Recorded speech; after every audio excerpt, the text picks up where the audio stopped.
Hello everyone, welcome back to my YouTube channel reaction by Sadia. उम्मीद करती हूँ आप सब लोग ठीक होंगे, खैरियत से होंगे, खुश होंगे, जहाँ भी होंगे अपनी लाइफ को एंजॉय कर रहे होंगे और साथ में मेरे रिएक्शंस को भी एंजॉय कर रहे होंगे।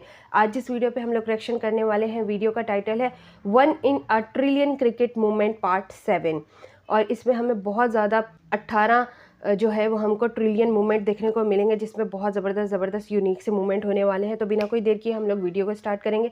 उससे पहले अगर आप लोग हमारे चैनल पर नए हैं तो हमारे चैनल को सब्सक्राइब कर दीजिए, लाइक कर दीजिए, शेयर कर दीजिए, कमेंट कर दीजिए, बेल आइकन पर प्रेस कर दीजिए ताकि आने वाली हर वीडियो का नोटिफिकेशन आप सबको मिलता रहे। तो बिना कोई देर किए करते हैं वीडियो को शुरू।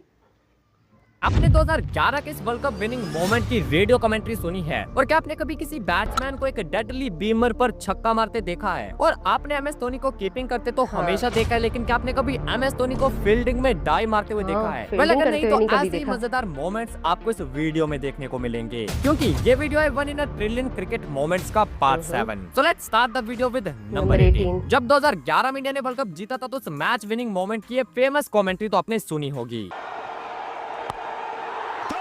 Finishes off in style. A magnificent strike into the crowd. India lift the World Cup after 28 years. ये तो थी टीवी पर की गई कमेंट्री, लेकिन इस मैच विनिंग मोमेंट की जो रेडियो कमेंट्री थी, क्या आपने उसे भी सुना है? वेल, अगर नहीं तो यहाँ सुनो। तो जीतने के लिए चाहिए केवल 4 रन। अगली गेंद उठाकर ऊंचा लंबा स्लोप, ये दर्शक दीर्घाओं में जाकर गिरेगा। जोरदार जवाब, महेंद्र सिंह धोनी का छक्का और भारत विश्व विजेता है।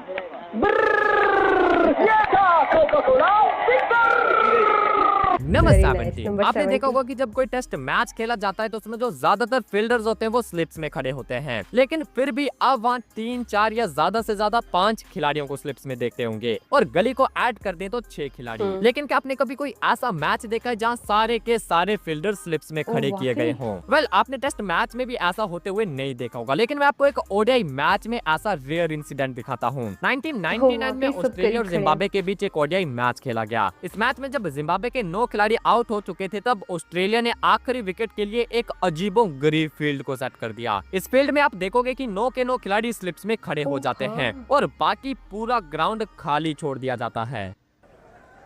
Every single fielder on the offside and one more joining. 7 fielder खड़े और एक wicket keeper. And really, that's a mockery, but perhaps expected in the circumstances. Number 16। जो लोग जोनी बेस्टो के रनआउट में ऑस्ट्रेलियंस को चीटर मानते हैं, वो एक बार ऑस्ट्रेलिया के इस कारनामे को भी देख लो। ये क्लिप एक काफी पुराने टेस्ट मैच की है, जहां आप इस ऑस्ट्रेलियन विकेट कीपर की मूवमेंट को देखो। जब बॉलर बॉल डालने के लिए आ रहा था तो उसी के साथ ऑस्ट्रेलियन विकेट कीपर भी अपनी जगह से चलकर विकेट के पीछे आ जाता है, और ऐसा उसने बैट्समैन को स्टंप आउट करने के लिए किया था, बट लकीली उसके हाथ में बॉल नहीं फंसता और बैट्समैन सेव बच जाता है। अब ये तो सरासर चीटिंग है, क्योंकि बॉल डालने से पहले कोई भी फील्डर अपनी जगह नहीं बदल सकता, लेकिन यहाँ तो ये विकेट कीपर कहां से कहां पहुंच गया था। What's going on? My goodness, the Australians running in all directions there. They were looking for a stumping down the leg side, and that's because he's standing right out of his crease. Number 15। अगर हम cricket में डाली जाने वाली सबसे deadliest ball देखें तो वो होती है एक बीमर, क्योंकि बीमर एक ऐसी बॉल है जिस पर खिलाड़ी हमेशा इंजर्ड होते हुए नजर आते हैं, और ये इतनी डेडलीस्ट बॉल है कि इसे टोटली बैन किया गया है। और अगर कोई गेंदबाज एक मैच में गलती से भी 2 बीमर्स डालता है तो उसे पूरे मैच में ओवर डालने के लिए बैन कर दिया जाता है। लेकिन भाई, द एलियन एबी डिविलियर्स एक ऐसे बैट्समैन थे जिन्होंने एक डेडलीस्ट बीमर को भी ना सिर्फ छक्के के लिए मारा बल्कि स्टेडियम के बाहर टपा दिया था। आईपीएल के इस मैच में मोहम्मद शमी के हाथ से बॉल छूट जाती है और वो एक डेडलीस्ट बीमर बन जाती है। ये बीमर सीधा डिविलियर्स के सर की तरफ आ रही थी, लेकिन एलियन एबी ने इस डेडलीस्ट बीमर को भी स्टेडियम के बाहर पहुंचा दिया था। स्टेडियम के बाहर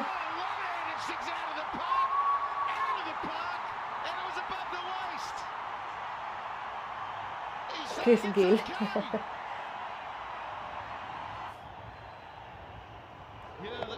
बहुत ज़बरदस्त खेला है उन्होंने इसको, बल्कि सिर्फ छक्का ही नहीं हुआ, ग्राउंड से बाहर चली गई। नंबर 14। आपने इस तरह के कई सारे इंसिडेंट्स देखे होंगे जिसमें बॉल जो है वो विकेट्स को छूकर चला जाता है, लेकिन जो बेल्स है वो गिरती नहीं। अब ये तो काफी कॉमन सा हो गया, लेकिन ऐसे एक मोमेंट है जो कि काफी ज्यादा रेयर है। ये बैट्समैन इस बॉल को जोर से कट करता है, लेकिन बॉल उसके बैट की इनर एज लेकर सीधा उसके डंडे पर जा लगता है। अब यहाँ साफ देखा जा सकता है कि जो ऑफ स्टंप है वो इस इम्पैक्ट के बाद कितना टेढ़ा हो गया, लेकिन भाई जो बेल थी वो नीचे गिरने के बजाय बिल्कुल सेंटर में जाकर खुद को बैलेंस कर लेती है। और भाई यहाँ बैट्समैन का जो लगता है उसे देखकर मुझे नवाजुद्दीन सिद्दीकी का ये वाला डायलॉग याद आता है। मौत को छू के टक से वापस आ सकता हूँ। Oh! Would you believe that? Would you believe that we are still waiting? Oh! क्या ये आउट दिया जाएगा या नहीं? आई थिंक नहीं दिया जाएगा, क्योंकि बेल्स नीचे गिरना ज़्यादा जो है वो इम्पोर्टेंट है। क्या कहना है गुरुजी, आज तो 2-4 क्या दुनिया भर में जितनी लॉटरी टिकट है ना, चिराग गांधी खरीद लीजिएगा ऑनलाइन जाके।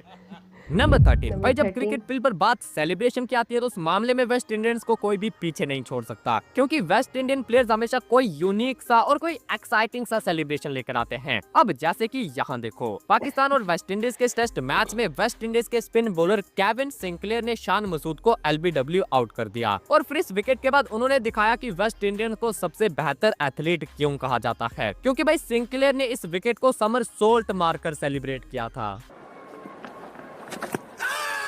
Because yes, gone. Sinclair strikes straight away. They'll think about the review. Very nice. Oh yes, just a somersault. Health and safety will be looking at that. Number 12, 12 अगर पिछली वाली celebration का level 1 था तो इस वाली celebration का level 100 है। अगेन ये सेलिब्रेशन भी वेस्ट इंडीज की है। साल 1993 में वेस्ट इंडीज ने ऑस्ट्रेलिया में जाकर 5 मैचेस की टेस्ट सीरीज को 2-1 से जीत लिया था, और इस जीत में वेस्ट इंडीज के कर्टली एम्ब्रोस का सबसे इम्पोर्टेंट रोल था, जिन्होंने 10 पारियों में ऑस्ट्रेलिया की 33 विकेट्स ली थी, और अपने इस परफॉर्मेंस के चलते वो प्लेयर ऑफ द सीरीज चुने गए थे, और इसके लिए उन्हें ये जीप अवार्ड में दी गई थी। एंड कर्टली एम्ब्रोस ने कंगारुओं की हार पर और ज्यादा नमक छिड़कने के लिए अपनी इस जीप में पूरी टीम को लादकर पर्थ के ग्राउंड में खूब चक्कर काटे और अपनी इस जीत को कंगारुओं के सामने सेलिब्रेट किया। नंबर 11, किसी भी मैच में बैट्समैन ने तो हेलमेट पहना ही होता है। बैट्समैन के अलावा विकेट कीपर और कई फील्डर्स भी हेलमेट पहन लेते हैं, और यहाँ तक कि आपने कई बार अंपायर्स तक को हेलमेट पहने देखा होगा, लेकिन क्या आपने कभी किसी बॉलर को हेलमेट पहने देखा है? ये तो वेल नहीं देखा। ऐसा ही कुछ हुआ था साल 2017 में, जब न्यूजीलैंड की एक लोकल लीग में वॉरेन बार्न्स नाम का ये फास्ट बॉलर बॉलिंग करने आता है, और इसने अपने मुंह पर एक खास तरह का हेलमेट पहना था जो कि इसने खुद से डिजाइन करवाया था, और इस हेलमेट को पहनने का रीजन था कि जब ये बॉलर बॉल डालता था तो फॉलो थ्रू में इसका जो सर था वो नीचे गिर जाता था, और कई बार ऐसा हो चुका है कि जब बैट्समैन ने सीधा शॉट मारा और बॉल सीधा बॉलर के सर पर जाकर लगा हो। बस ऐसा ही कोई एक्सीडेंट इनके साथ ना हो, इसलिए इस बॉलर ने अपने लिए पहले से तैयारी करके रखी थी। नंबर 10, जब भी कोई नंबर 10 बैटर स्टैंड्स में छक्का मारता है तो वहाँ आपने फैंस को कैच करते तो देखा है। अब इसमें तो कोई रेयर बात नहीं है, लेकिन ये वाला जो कैच था भाई ये काफी ज्यादा रेयर है, क्योंकि बिग बैश लीग में इस बॉलर का डेब्यू था और इसके डेब्यू पर इसके फादर भी मैच देखने आए थे। अब इस बॉलर की एक बॉल पर बैट्समैन ने छक्का मारा और कोइंसिडेंस ने देखो तो कि नहीं भाई पकड़ना। बॉल को स्टैंड्स में बैठे इस बॉलर के फादर ने कैच किया। Young man on debut, Wow. charged in. It was a lovely pick-up stroke, powerful blow. Seen some great crowd catching today. Look at that. It throws it back. That man there is Liam Haskett's dad. Number 9, number भाई 9 जो root ने पाकिस्तान में जाकर उनके against इतने ज्यादा run मारे कि वो अब थक चुके हैं, और ऐसा मैं क्यों कह रहा हूँ वो आप इस वीडियो क्लिप को देखने के बाद समझ आओगे। पाकिस्तान के अगेंस्ट इस टेस्ट मैच में जो रूट 50 मारकर खेल रहे थे, और तभी वो अपना ओरिजिनल राइट हैंड स्टांस छोड़कर लेफ्ट हैंड से बैटिंग करना शुरू कर देते हैं। I reckon Root's going to bat left-handed here. In fact, yeah. Joe Root is batting left-handed. And has been put down. That is remarkable what I've just seen there. Joe Root hasn't even bothered changing right से वो sides. Left hand number बन 8, जाते हैं। Spiderman Rishabh Pant को आपने कई बार ground में गुलाटियां मारते देखा होगा, लेकिन आज मैं आपको एक और ऐसा इंडियन विकेट कीपर दिखाता हूं जो कि ऋषभ पंत की तरह ही कारनामे किया करते थे। ये हैं इंडिया के विकेट कीपर सैयद किरमानी, जो कि 1983 वर्ल्ड कप विनिंग टीम के मेंबर थे, 1983 और इस में, वीडियो में आप देखोगे कि किरमानी साहब भी ग्राउंड में ऋषभ पंत की तरह ही कारनामे किया करते थे। इस वीडियो में फील्डर ने विकेट कीपर की तरफ बॉल को फेंका और विकेट कीपर सैयद किरमानी ने हैंड स्टैंड कार्टव्हील करते हुए इस बॉल को पकड़ा।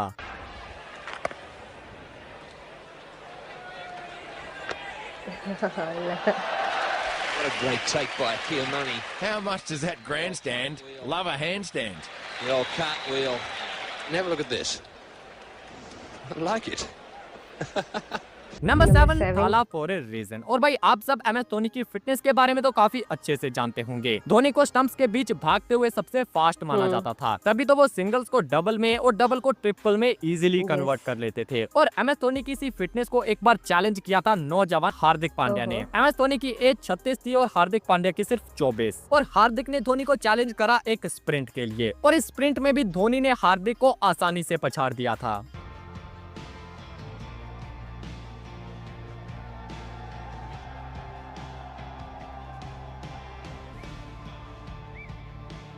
नंबर 6 भाई क्रिकेट में कई तरह के कोइंसिडेंसेस होते हैं, लेकिन भाई ये वाला जो कोइंसिडेंस है ये सबसे ज्यादा मजेदार है। 1979 एशेज का मैच था और इस मैच में 3 ऐसे खिलाड़ी थे जिनका नाम काफी सिमिलर था। पहले थे ऑस्ट्रेलिया के डेनिस लिली, दूसरे थे इंग्लैंड के ग्राहम लिली और तीसरा खिलाड़ी भी इंग्लैंड का था जिनका नाम था पीटर विली। अब इस मैच में एक ऐसा कोइंसिडेंस आया कि जहां डिली की बॉल पर लिली ने शॉट खेला और उसे गली में खड़े विली ने कैच कर लिया, और इस पर जो कमेंटेटर्स का रिएक्शन था आप वो सुनो।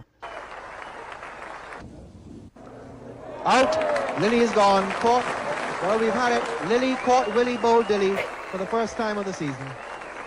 नंबर 5 अब हम एक ऐसा मोमेंट देखेंगे जो कि भाई प्योर गली क्रिकेट मोमेंट है। गली क्रिकेट में आपने देखा होगा कि कई बार बॉल जो है वो झाड़ियों में खो जाता है और फिर मैच को रोककर सभी लोग उस बॉल को ढूंढने में लग जाते हैं। ठीक ऐसे ही कुछ ऑस्ट्रेलिया की शील्ड क्रिकेट में भी देखा गया, जो कि रणजी ट्रॉफी की तरह वहाँ का एक जाना माना टूर्नामेंट है। नेदरलैंड भी इस टूर्नामेंट में खेल रहे थे और इस मोमेंट पर उन्हें झाड़ियों में जाकर बॉल को ढूंढना पड़ता है। लिटरली भाई जैसा गली क्रिकेट में होता है ठीक उसी तरह ये खिलाड़ी भी झाड़ियों में जाकर बॉल ढूंढते हैं। How good's make a duck out of that somewhere? He's got his hands in his pockets, so he's keeping the money makers safe. अच्छा, और उनको मिल भी गई है। There we go. No, what's he found? He's found a 10-0. He's found a white one. He's found a white one. So he won for the one day or the other day.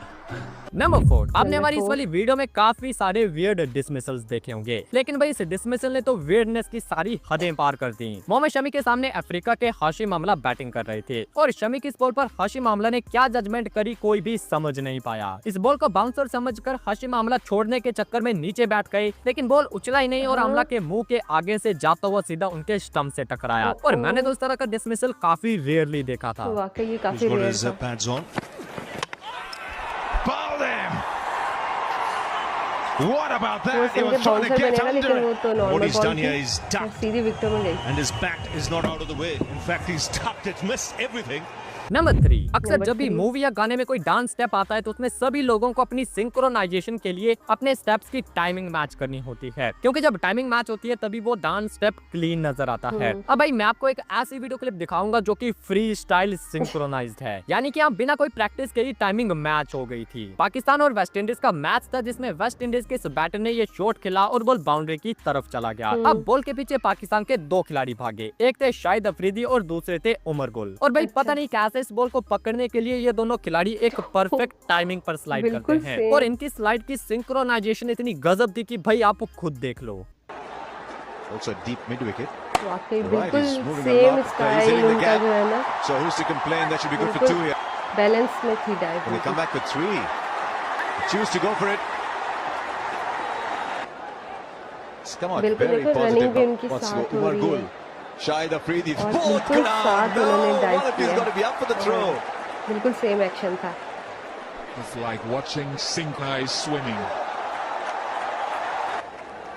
Even, I mean, look at the strike. Steps भी उनके same है। Strike was right down they go. Number 2 अब हम देखेंगे एक ऐसा moment जो कि भाई रेयर नहीं बल्कि रेयरेस्ट है। जब से मैच देखना शुरू किया है तब से एम एस धोनी को सिर्फ विकेट कीपिंग करते देखा, लेकिन इस रेयर वीडियो क्लिप में आप एम एस धोनी को एज ए फील्डर देखोगे। ये मैच चैंपियंस लीग का है जो कि 2009 से 2014 तक हर साल खेली जाती थी और इस लीग के एक मैच में धोनी कीपिंग छोड़कर एज ए फील्डर खड़े होते हैं और वो इस बॉल को बाउंड्री पर जाने से रोकने के लिए ये स्लाइड भी मारते हैं।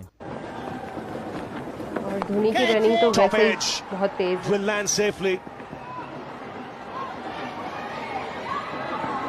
And it's going to be touch and go. Dhoni, the man chasing it, something you don't see too often, but he's pulled it back into play.